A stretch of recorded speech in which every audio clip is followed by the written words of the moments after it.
Entonces, a orar para encomendar la enseñanza.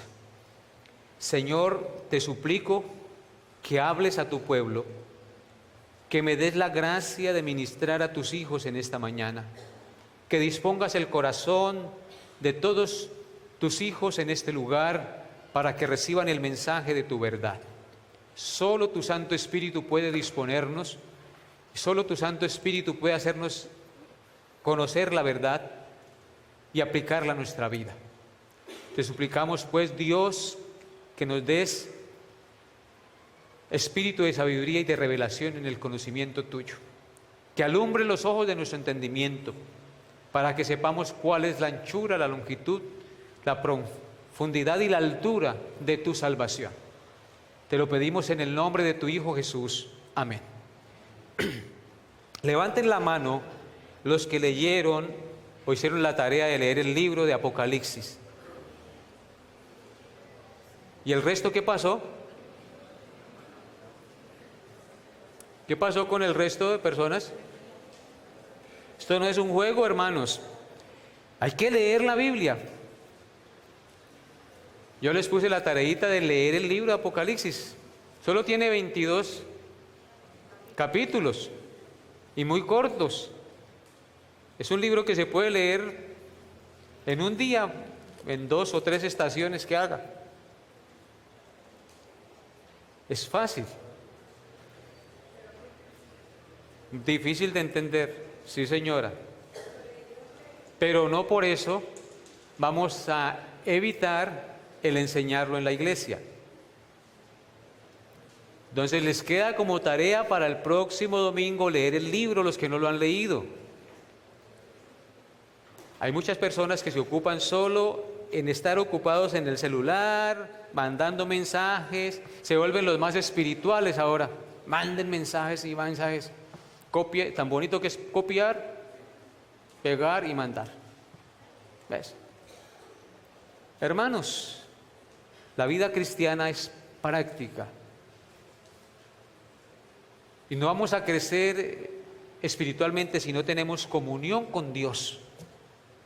Si no abrimos la Biblia y leemos la Biblia.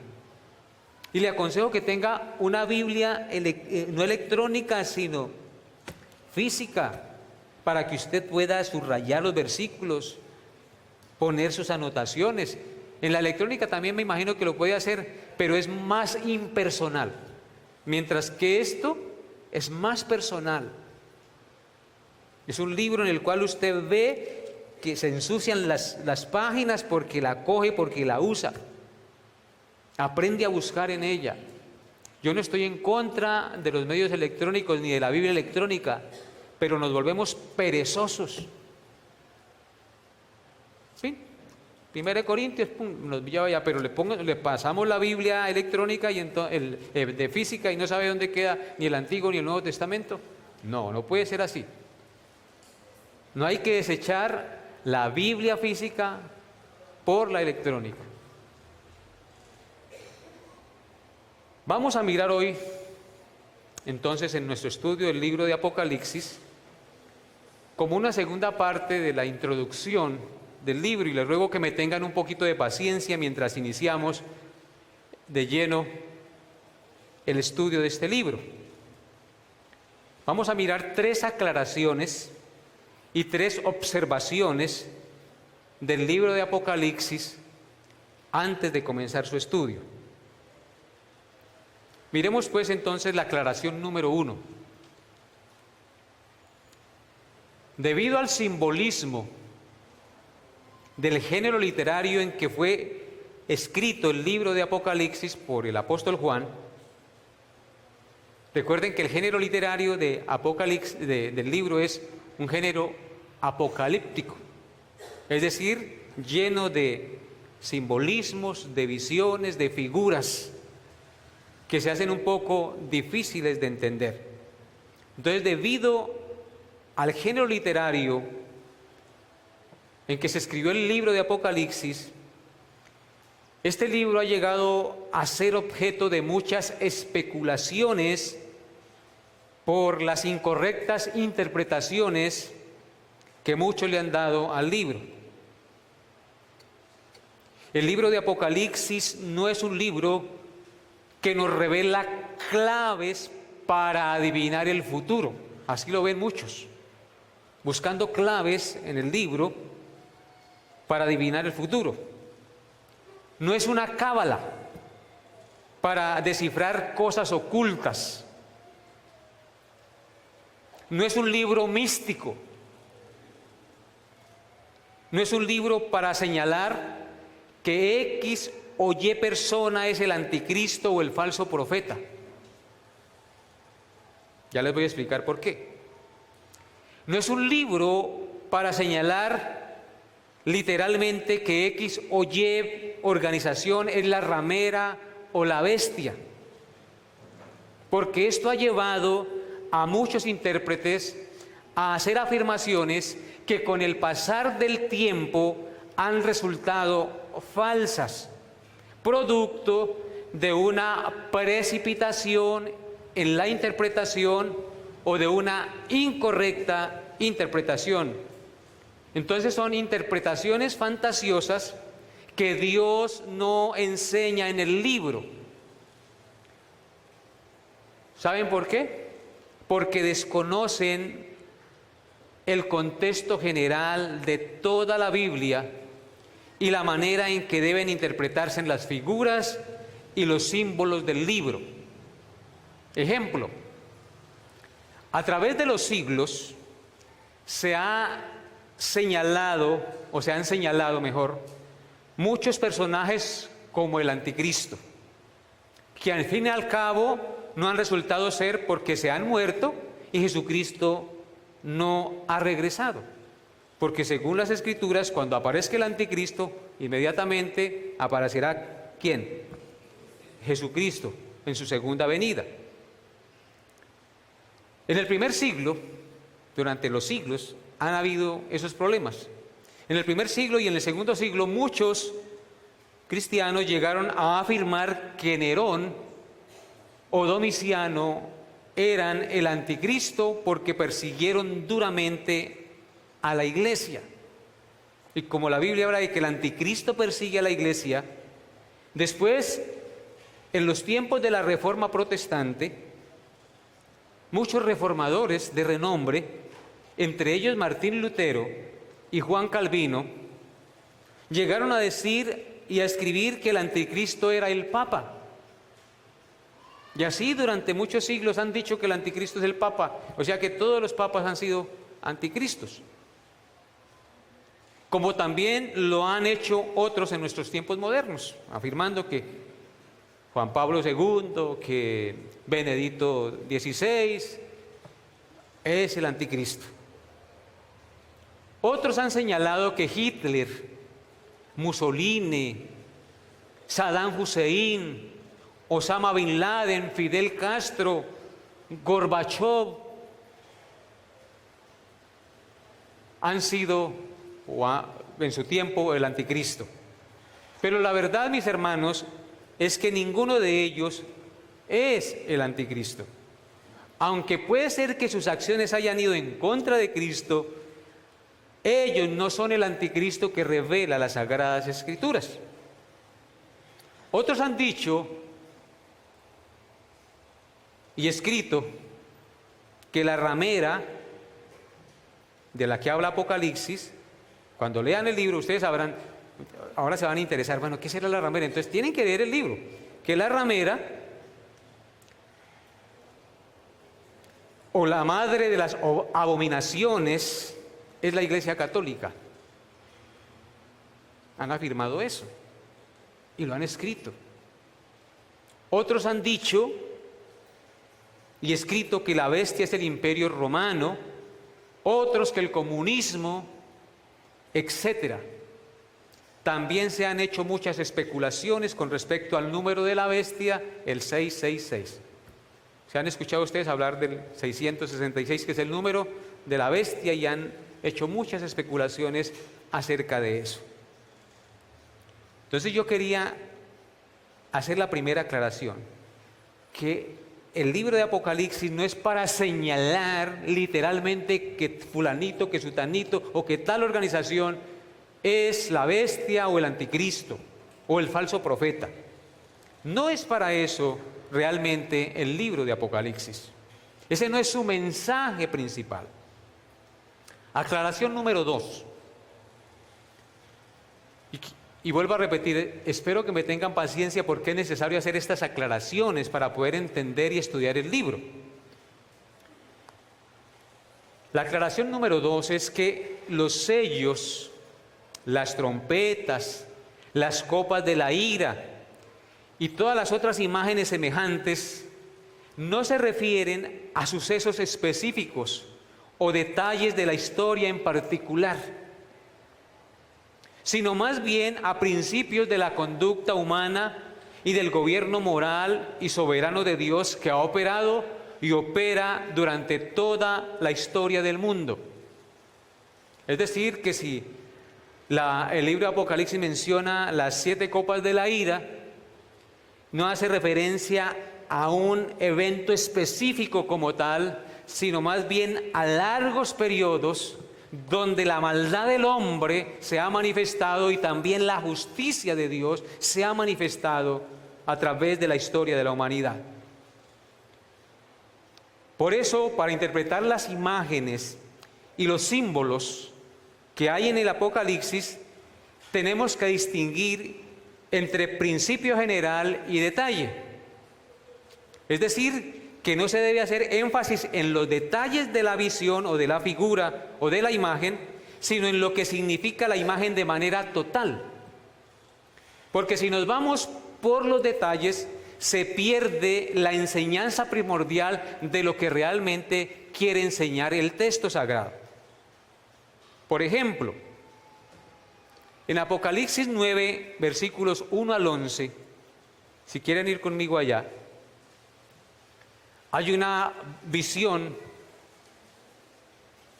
que narró el apóstol Juan. Vamos a leer desde el 7, desde el 1. Dice, el quinto, Apocalipsis 9, del 1 al 11, dice,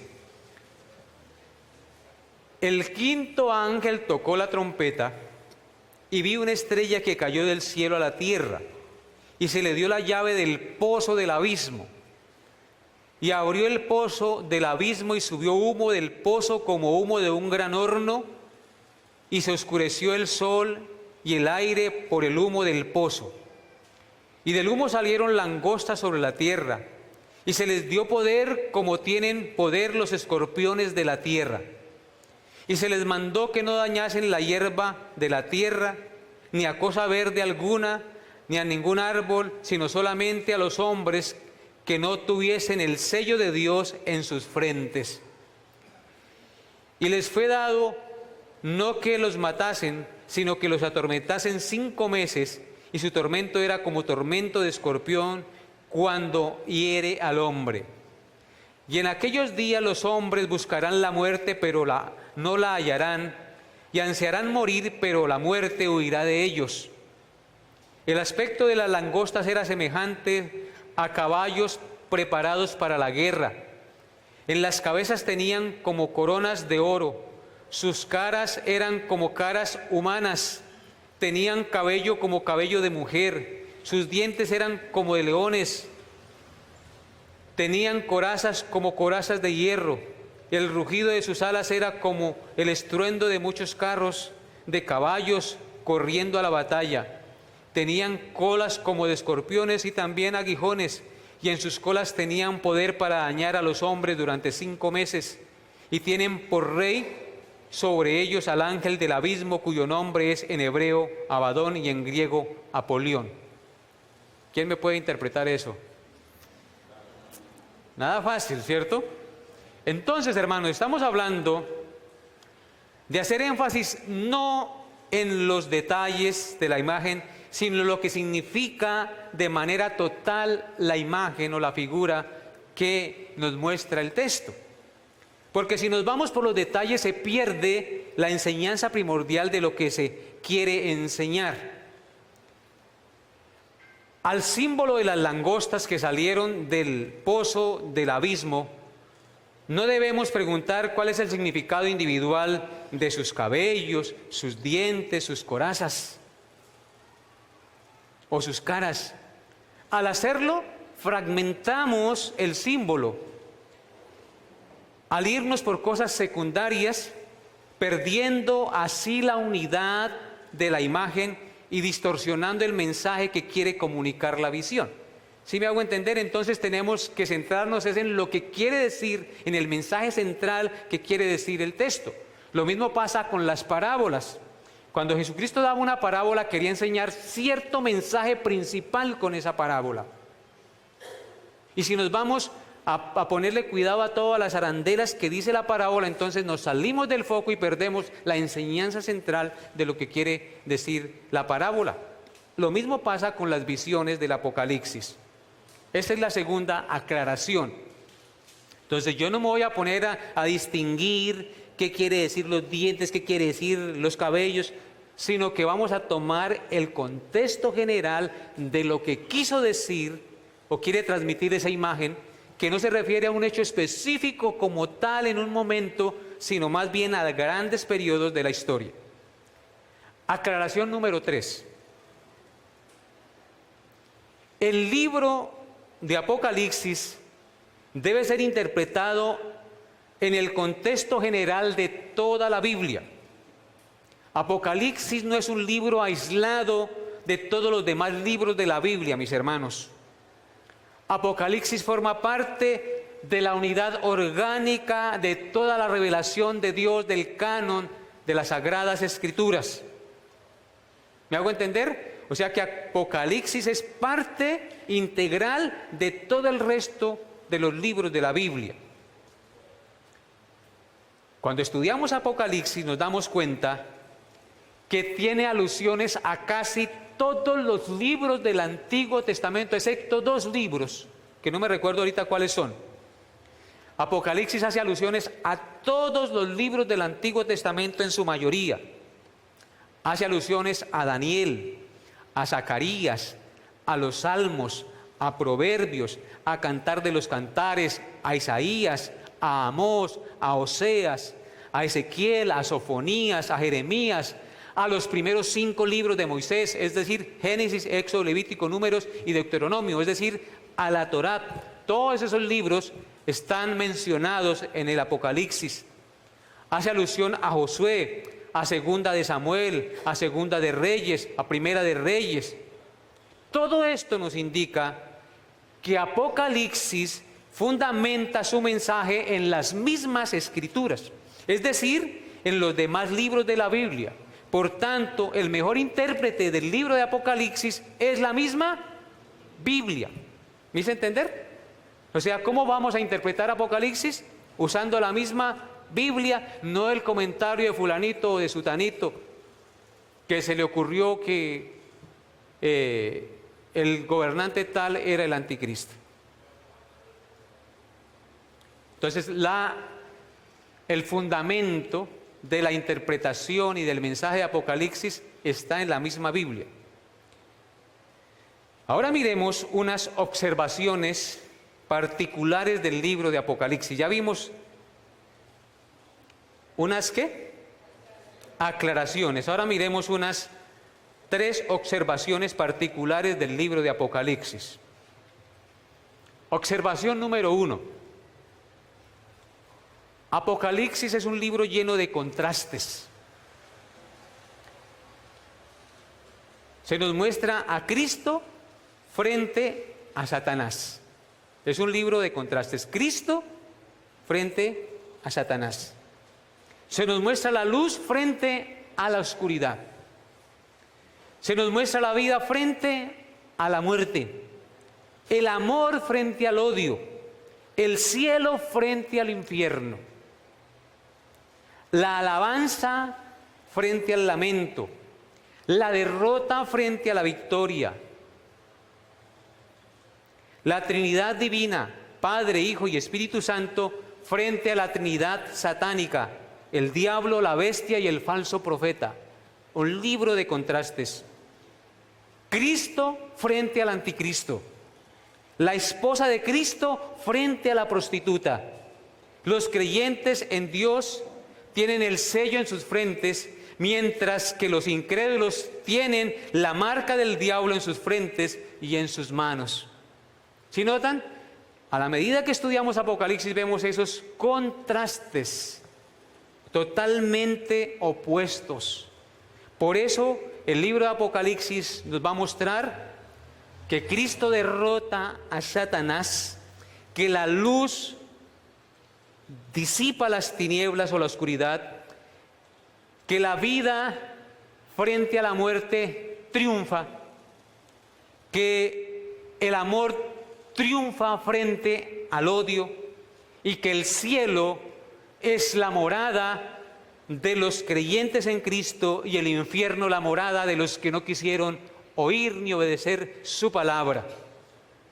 Se nos muestra que los creyentes alaban al Señor por la eternidad, mientras que los incrédulos y los que no obedecieron al Señor se lamentarán por los siglos de los siglos. Amén.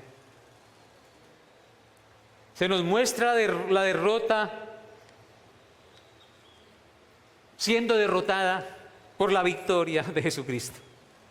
¿Sí me hice entender? Entonces, eso es maravilloso estudiar el libro. La Trinidad divina, Padre, Hijo y Espíritu Santo, está revelada en el libro de Apocalipsis, triunfando frente a la Trinidad satánica, el diablo, la bestia y el falso profeta, que son echados al lago de fuego que arde con azufre. Cristo venciendo al anticristo, la esposa de Cristo siendo fiel a su esposo, mientras que la prostituta infiel al Señor será castigada y condenada. Los creyentes en Dios, con el sello del Espíritu Santo, mientras que los inconversos y los que se niegan a obedecer al Señor, con el sello del diablo también en sus vidas, que obedecen y siguen lo que Él quiere que sigan. Así es que Apocalipsis, en la primera observación, es un libro de contrastes. Observación número 2. Apocalipsis revela que las cosas no son como parecen. Eso es interesante. Nos revela que las cosas no son como parecen.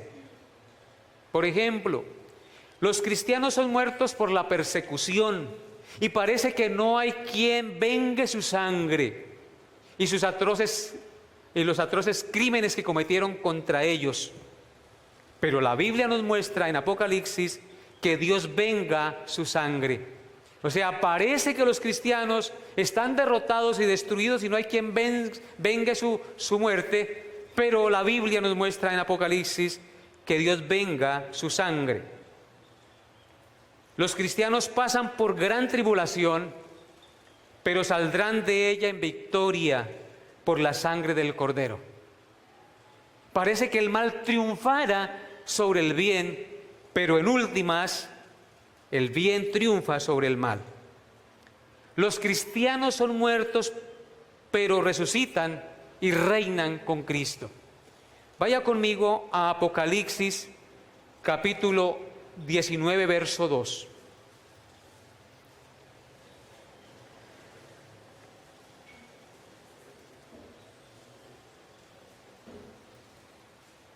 Versos 1 y 2.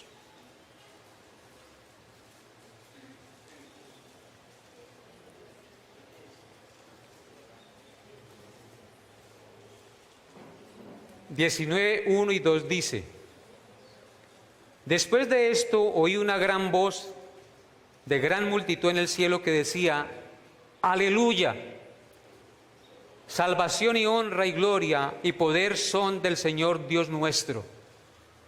Qué hermosas palabras, ¿no? Porque sus juicios son ¿qué? Verdaderos y justos, pues ha juzgado a la gran ramera que ha corrompido a la tierra con su fornicación y ha vengado la sangre de sus siervos de la mano de ella. Ahí está lo que parece que era, pero que no era. Todo lo anterior nos mostraba como que los malos habían triunfado sobre los buenos, sobre los creyentes, pero en últimas se escucha un grito de alabanza, una doxología de alabanza diciendo: después de esto oí una gran voz de gran multitud en el cielo que decía: aleluya, salvación y honra y gloria y poder son del Señor Dios nuestro. ¿Por qué razón alababan al Señor? Porque sus juicios son ¿qué? Verdaderos y justos. ¿Cómo son los juicios de Dios, hermanos? Verdaderos y justos. Mira, aquí yo quiero hacer un paréntesis. El día del gran juicio, pensemos en nuestros seres queridos que ya partieron a la eternidad. Y aún de los que están vivos, que nos parecen buena gente, pero que no creen en el Señor. Ese día, hermanos, cuando se abra el libro y miremos si de pronto mi papá, que murió primero, no está con el Señor, sino separado de Él, o ese día escuchemos la voz del Señor decir: usted a la izquierda y usted a mi derecha, y unos sean separados de sus seres queridos, unos porque van al cielo y otros porque van al lago de tormento. Ese día usted no va a decir: Dios es injusto porque no salvó a mi papá, o a mi mamá, o a mi tío, o a mi hermano. Usted no va a decir eso, hermano. ¿Sabe por qué? Porque la Biblia dice aquí que los juicios de Dios son ¿qué? Verdaderos y justos. Ese día usted va a estar en su conciencia plenamente satisfecho con la decisión santa y soberana que Dios haya tomado con respecto a su familiar.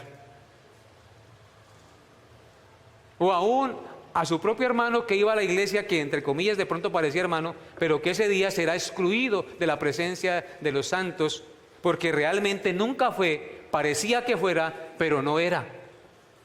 Ese día pensaremos y diremos: los juicios de Dios son justos y verdaderos, Él no se equivoca y Él hace lo que es correcto. Como dijo Abraham allá en Génesis capítulo 18, dijo: el juez de toda la tierra no ha de hacer lo que es justo. Porque muchos me dicen: pastor,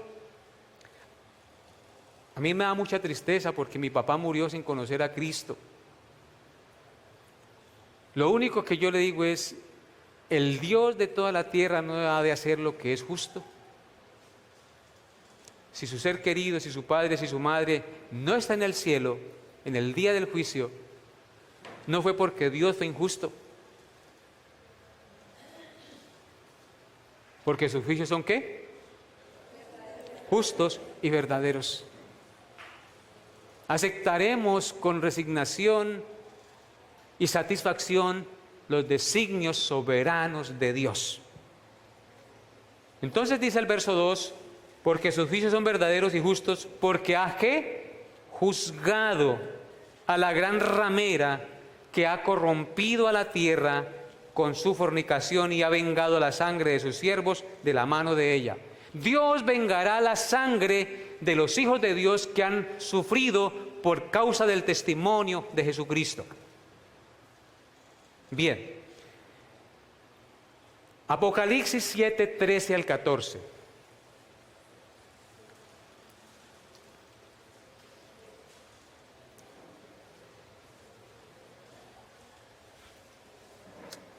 Dice así: entonces, Apocalipsis 7, 13 al 14, entonces uno de los ancianos habló diciéndome: estos que están vestidos de ropas blancas, ¿quiénes son? ¿Y de dónde han venido? Yo le dije: Señor, tú lo sabes. Y él me dijo: estos son los que han salido de la gran tribulación y han lavado sus ropas y las han emblanquecido en la sangre del Cordero. Solamente escaparemos del juicio eterno Cuando hayamos lavado nuestras ropas, ¿en qué? En la sangre del Cordero, mis hermanos. Por eso, si usted está aquí en esta mañana y usted no ha lavado sus ropas, las ropas en la Biblia tipifican la salvación. ¿Cómo estaba esa multitud allá en el cielo? Vestida de ropas blancas. El color blanco significa santidad y justicia. Estaban vestidos de ropas blancas y con palmas en las manos. Las palmas significan victoria y alabanza al Señor.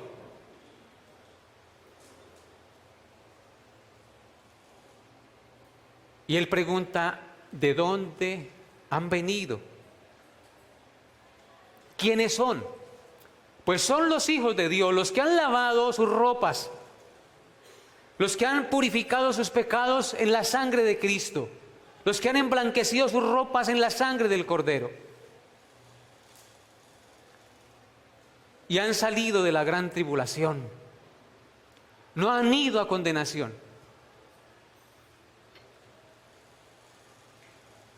Parece que estamos destruidos por el pecado, pero al creer en Cristo somos librados de la condenación eterna, porque nuestros pecados son ¿qué? Limpios, lavados en la sangre de Cristo. Ahora vaya conmigo a Apocalipsis 6, versos 9 y 10. Apocalipsis 6, 9 al 10. Cuando abrió el quinto sello, vi bajo el altar las almas de los que habían sido muertos por causa de la palabra de Dios y por el testimonio que tenían. Y estos que habían muerto clamaban a gran voz diciendo: ¿hasta cuándo, Señor, santo y verdadero, no juzgas y vengas nuestra sangre en los que moran en la tierra? Noten lo que dice entonces el verso 9. Cuando abrió el quinto sello, el apóstol Juan vio bajo el altar del Señor las almas de los que habían sido muertos por causa de la palabra de Dios y del testimonio que tenían. ¿Sabían ustedes que durante la historia millones de personas creyentes han muerto por tener en alto y predicar el testimonio de Jesucristo? En el tiempo del Imperio Romano, en los primeros 3 siglos, y después en tiempos posteriores, muchos mártires fueron a la hoguera, fueron consumidos por las llamas, fueron también devorados por las fieras en el circo romano, perseguidos, azotados, andando en penurias y angustias por el testimonio de Jesucristo. Y pareciera que el mal triunfara. Y se escucha aquí en la visión que Juan nos narra, que esos que estaban allí, las almas de los que han muerto, decían: ¿hasta cuándo, Señor santo y verdadero, juzgas y vengas nuestra sangre en los que moran en la tierra? ¿Hasta cuándo castigarás los malvados? A veces nosotros también tenemos como ese deseo, ¿no? Señor, ¿hasta cuándo vas a permitir tanta maldad, tanta desgracia, tantas injusticias? Ahora noten lo que dice Apocalipsis 24.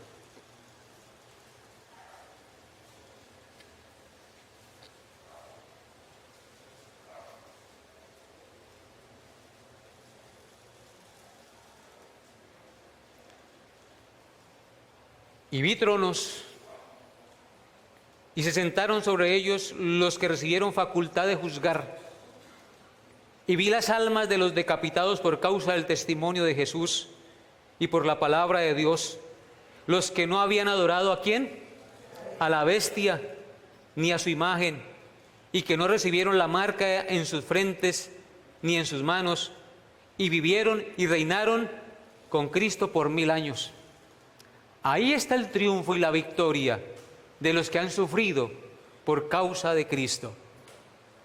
Los malos triunfan por un corto tiempo, mientras que los creyentes en el Señor Jesús y mueren por la causa de Cristo, reinan con Él por un tiempo indeterminado, por los siglos de los siglos. Entonces, hermanos, Apocalipsis nos muestra o nos revela cosas que no son como parecen. Pareciera que el mal venciera, pero realmente triunfa el bien sobre la maldad.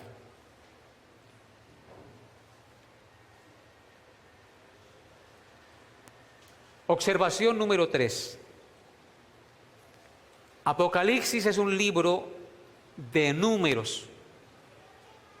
Cuando usted lee y estudia Apocalipsis se encuentra con muchos números. Cuando leemos el libro nos damos cuenta que el empleo en especial del número 7 es impresionante. Explícitamente se menciona el número 7 55 veces en el libro de Apocalipsis e implícitamente muchísimas más. Explícitamente se encuentra en el libro de Apocalipsis 7 espíritus, 7 cartas, 7 iglesias, 7 estrellas, 7 candeleros, 7 sellos, 7 ángeles, 7 ojos, 7 cuernos, 7 trompetas, 7 coronas, 7 truenos, 7 cabezas, 7 plagas, 7 copas, 7 reyes, 7 colinas, etcétera, etcétera. También contiene 7 bienaventuranzas el libro de Apocalipsis. Y el número 7 significa completo, perfecto. Así es de que al encontrar el número 7 en la Biblia, entonces ya sabemos en el libro de Apocalipsis que significa ¿qué? Completo, perfecto. Porque es un libro que nos habla de la perfección. ¿Por qué completo y perfecto? No es porque se lo inventen, sino porque en el 6 días hizo Dios los cielos y la tierra, y el séptimo ¿qué? Descansó y reposó de toda la obra que había hecho. Por lo tanto, el número 7 representa perfección y completa la obra, es decir, una unidad completa de lo que Dios ha hecho. También el número 2 es relevante en el libro de Apocalipsis. Hay 2 testigos. Y los 2 testigos, el número 2 significa los 2 testigos. ¿Se acuerdan que el Señor Jesucristo dijo, por medio de 2 testigos se resolverá todo asunto? Entonces el 2 significa testigos para solucionar un asunto. El Señor Jesucristo envió a predicar el Evangelio de 2 en 2 para ser testigos de Jesucristo. El número 4 también se encuentra en el Apocalipsis y dice que se pararon 4 ángeles en los 4 ángulos de la tierra. Por lo tanto, el número 4 representa los 4 puntos cardinales del mundo, de la tierra. El número 6 representa el número del hombre, creado en 6 días. Entonces, ese es el número del hombre, por eso dicen el 666, este es el número de hombre, representa al hombre. Es decir, como el hombre cayó en pecado, no está perfecto. El 7 es lo perfecto. El número 10 significa completo desde un punto de vista humano. El número 12 significa la obra de Dios en el mundo.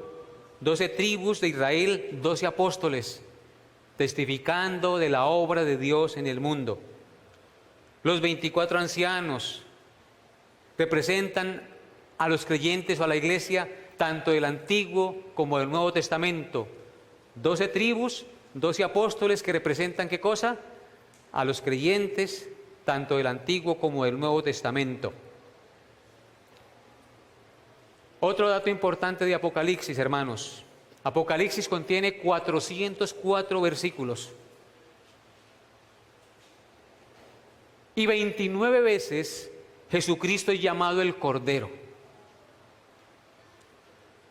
Es llamado el Cordero porque Jesucristo tipifica el Cordero del Antiguo Testamento que era sacrificado para la expiación de los pecados del pueblo de Dios. Él es el Cordero perfecto que quita el pecado del mundo, de cual habló Juan el Bautista.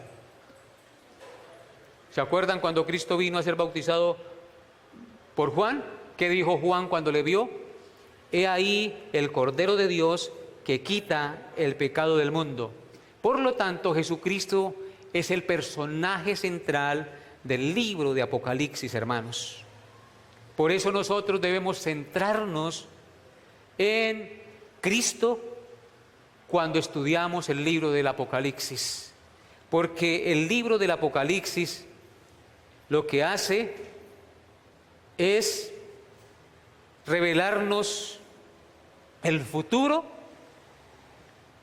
el presente de todos los creyentes. De todos los creyentes que han sufrido y han existido durante toda la historia de la cristiandad. Hoy he culminado, hermanos, esta introducción al libro del Apocalipsis y ruego me perdonen porque no es un sermón fácil de dar, enseñar a una congregación una introducción. Sin embargo, lo que yo quería era darles ciertas pautas y que su corazón estuviera como dispuesto a estudiar este libro, el cual nos va a traer maravillosas enseñanzas reveladas por el Espíritu Santo a nuestras vidas, que van a ser de mucho provecho a nuestra vida espiritual. Entonces, el libro de Apocalipsis ofrece esperanza y seguridad a los creyentes de la época que estamos viviendo, como ofreció seguridad y esperanza y consuelo a los creyentes de la época en que el apóstol Pablo escribió el libro. Y el libro del Apocalipsis ofrece esperanza y seguridad a los creyentes del futuro.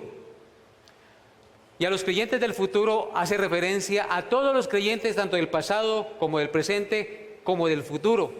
Porque en últimas el libro de Apocalipsis revela el gran día del juicio en el cual Dios, de una vez por todas, vencerá a las fuerzas del mal y las apartará para siempre, y nosotros reinaremos por la eternidad con Él, donde ya no habrá pecado, ni muerte, ni maldad.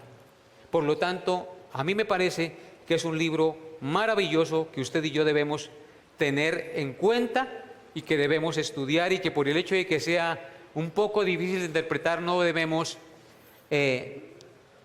desecharlo y tenerlo a un lado, sino antes, por el contrario, el mismo libro de Apocalipsis nos da en el primer capítulo, verso 1, 2 y 3, que el que lee, oye y hace las palabras de este libro es bienaventurado. Vamos para allá, hermanos, un momentico. Apocalipsis 1, versículos 1 al 3. Ya el próximo domingo iniciaremos desde el versículo 1 las enseñanzas del libro. Dice el versículo 1 del 1 al 3, la revelación de Jesucristo que Dios le dio para manifestar a su siervo las cosas que deben suceder pronto, y la declaró enviándola por medio de su ángel a su siervo Juan, que ha dado testimonio de la palabra de Dios y del testimonio de Jesucristo y de todas las cosas que ha visto. Bienaventurado, óiganlo, esa es la primera bienaventuranza que encontramos en el libro de las 7 bienaventuranzas que nos revela el libro de Apocalipsis.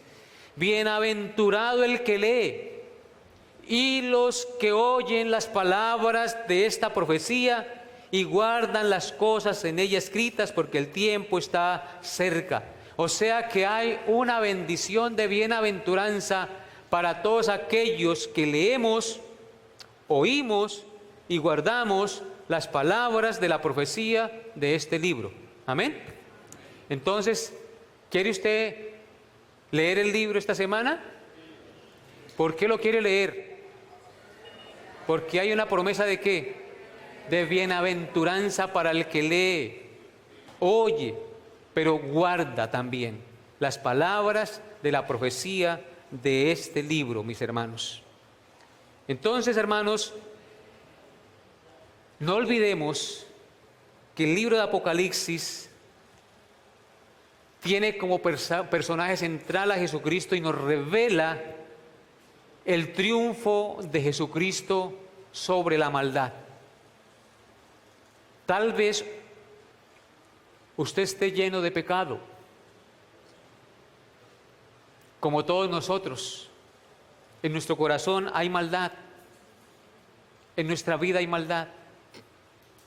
Pues Jesucristo es la solución al problema de mi pecado, al problema de mi maldad. Porque la Biblia nos muestra que Jesucristo vence la maldad y que todo aquel que lava sus ropas en la sangre de Cristo es bienaventurado. Por eso hoy la invitación como pastor es a que usted reconozca sus pecados y venza sus pecados en la obra perfecta de Cristo en la cruz. Que hoy venga a los pies del Cristo que revela el Apocalipsis, aquel que tiene las llaves de la vida y de la muerte, aquel que es el primero y el último, aquel que triunfa sobre Satanás, sobre la bestia y el falso profeta, aquel que vivió y nunca más volverá a morir, porque venció la muerte para siempre. A Él debes venir en esta mañana y de rodillas reconocer su pecado, ya sea la pornografía, ya sea el vicio del trago, la borrachera, ya sea las mentiras, ya sea su fornicación, ya sea su adulterio, cualquier pecado que sea, si lo confesamos a los pies de la cruz, Jesucristo nos lava con su sangre preciosa, nos limpia de toda maldad y nos da un nuevo corazón para obedecerle. Venga hoy al Señor, si usted no lo ha hecho, y si ya lo ha hecho, hoy confiese su pecado, su rebeldía, porque todos los días somos rebeldes al Señor y no hacemos su perfecta voluntad como Él quiere que la hagamos. Encomiende hoy sus hijos, encomiende hoy su familia, encomiende hoy su vida a los pies de la cruz. Jesucristo extendió sus brazos en la cruz para que todo aquel que en Él cree no se pierda, mas tenga vida eterna. Porque no envió Dios a su Hijo al mundo para condenar al mundo, sino para que el mundo fuera salvo por Él. El que en Él cree no es condenado, pero el que rehúsa creer ya es condenado, porque no ha creído en la sangre del unigénito Hijo de Dios. No hay otra manera de ser salvos, no hay otra manera de cambiar nuestra vida, solo viniendo en sincero arrepentimiento a los pies de la cruz, porque en la cruz fue donde Él pagó la deuda de nuestro pecado y nos justificó delante de Dios. Amén. Incline su rostro y démosle gracias al Señor en esta mañana. Padre mío y Señor mío, Tú conoces el corazón de cada uno de nosotros. Nada hay oculto a tus ojos. Todas las cosas están desnudas y abiertas a los ojos de aquel a quien tenemos que dar cuenta. Por eso yo te pido, Padre, que por tu espíritu redargullas la mente y el corazón, tanto de aquel que no te conoce como de aquel que ya te conoce y tal vez está caminando por sendas peligrosas. Tal vez se está apartando del Señor. A Él, Señor, en esta mañana, por tu Espíritu, redarguye su conciencia y tráelo a la comunión contigo. Y a los que no te conocen, Padre, toca hoy su corazón y dales genuino arrepentimiento para que puedan arrepentirse de verdad y puedan poner su confianza en la obra que tú hiciste por ellos y sus pecados sean lavados y emblanquecidos en la sangre del Cordero. Gracias, Dios, por escuchar esta plegaria. Tú conoces a quién necesita de ti tu salvación en esta mañana. Extiéndala, Señor. Tu palabra dice que cuando estamos congregados tú envías salvación y vida eterna. Envía tu salvación hoy, Señor, porque tu palabra dice que a ti te ha placido salvar a los hombres por la locura de la predicación. Redarguye los corazones, confróntalos con su pecado y tráelos a los pies del Salvador.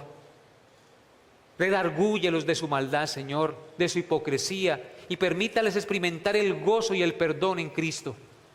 Bendito eres tú, glorioso Dios. Bendito eres tú que has prometido perdonarnos y lavarnos de toda nuestra maldad, para que nuestra alma no se pierda y en el día del juicio vayamos a la vida eterna contigo. Gracias, Padre, por esta plegaria y gracias por escuchar, Señor, lo que te estoy diciendo, Señor. Redarguye, Padre Santo, las parejas que están en problemas, Padre, que puedan perdonarse, amarse y dar buen ejemplo a sus hijos. El esposo que es infiel a ti, Señor, redargúyelo, para que no sea hipócrita, sino que venga a tus pies y su corazón sea quebrantado y realmente transformado por el poder de tu Espíritu. Cámbialos, Dios, cámbialos, porque solo tú tienes el poder, Señor, de transformar y dar vida nueva y formar un nuevo corazón. Te lo imploramos en el nombre de Cristo Jesús, nuestro Señor. Amén y amén. Vamos a colocarnos de pie, hermanos, vamos a cantar la doxología y vamos a quedar despedidos.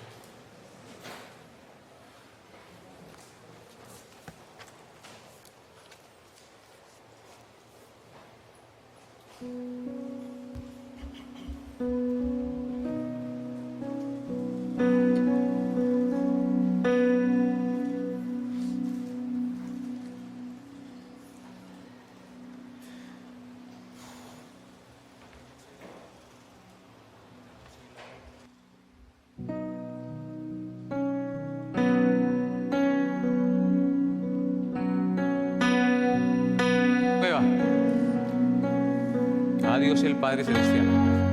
La antigua.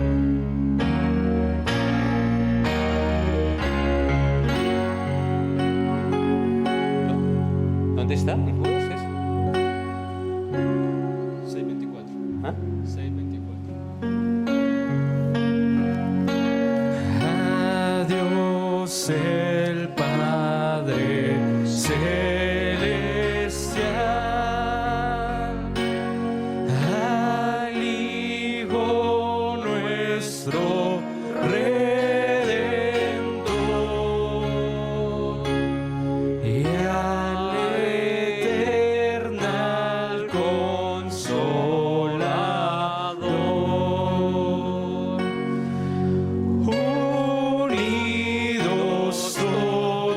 todos a alabar.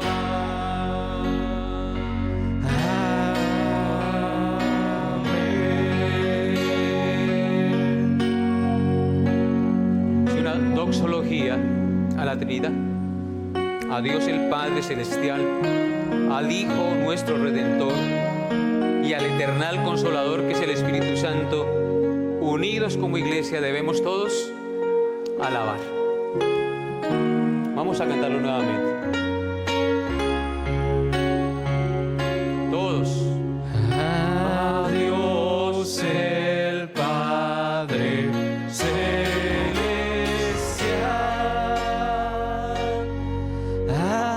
al Hijo nuestro Redentor y al eternal Consolador,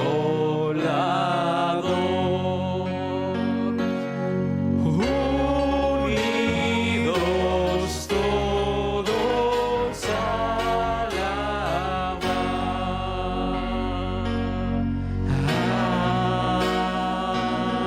Amén. Que la paz de Dios, hermanos, la paz de nuestro Padre Celestial, del Hijo, nuestro Consolador, y del Eterno Consolador, sea en todos vosotros. Que Dios les bendiga y les guarde, hermanos, durante todo el transcurso de la semana. Hay tintico, agüita aromática, se pueden saludar como hermanos y compartir como hermanos.